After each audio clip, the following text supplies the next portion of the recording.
It's an interesting way that I've left because I could have stayed there for another 5 or 10 years doing what I was doing. Yeah.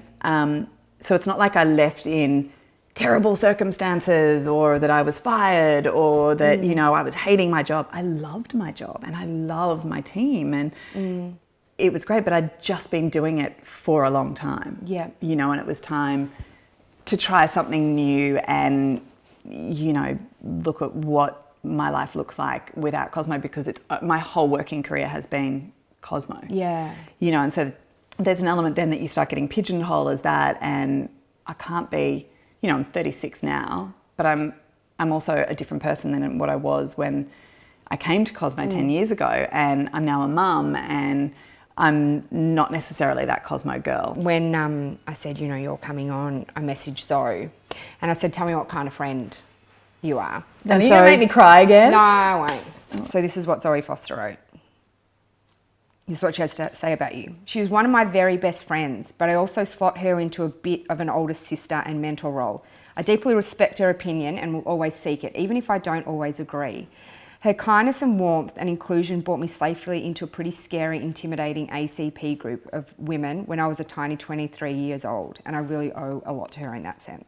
Aww, yeah.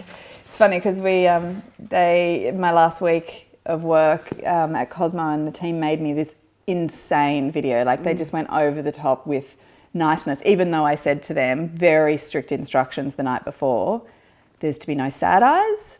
There's to be no nice stuff said.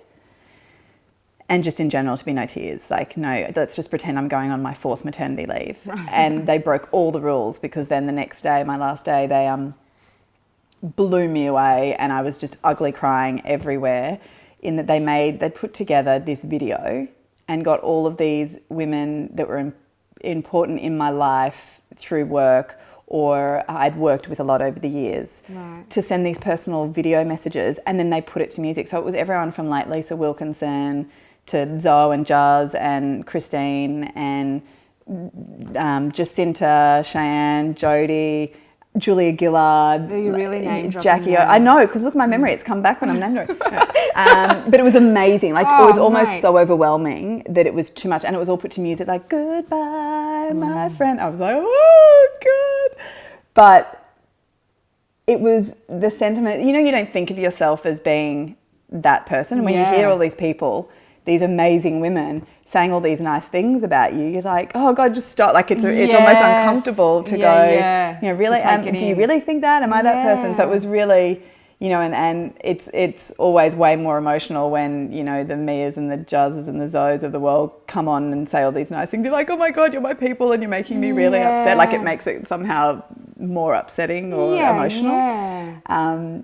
So it was just such a beautiful thing that my staff did, that I love having that as a keepsake. Yeah, and you've got that of your best, because there's not many opportunities in life you really get to tell people how you feel about them. Yeah. Because just saying it out of the blue, which we should do more often, you don't. Yeah. You know, so when it's kind of events where you can say, there's like weddings, you kind of had your funeral.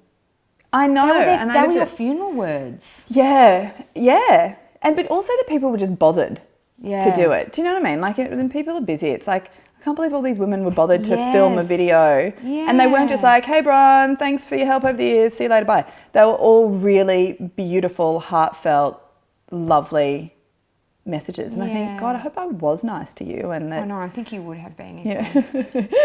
But you're right. It was like my funeral. Yeah. So great. And I'm dead.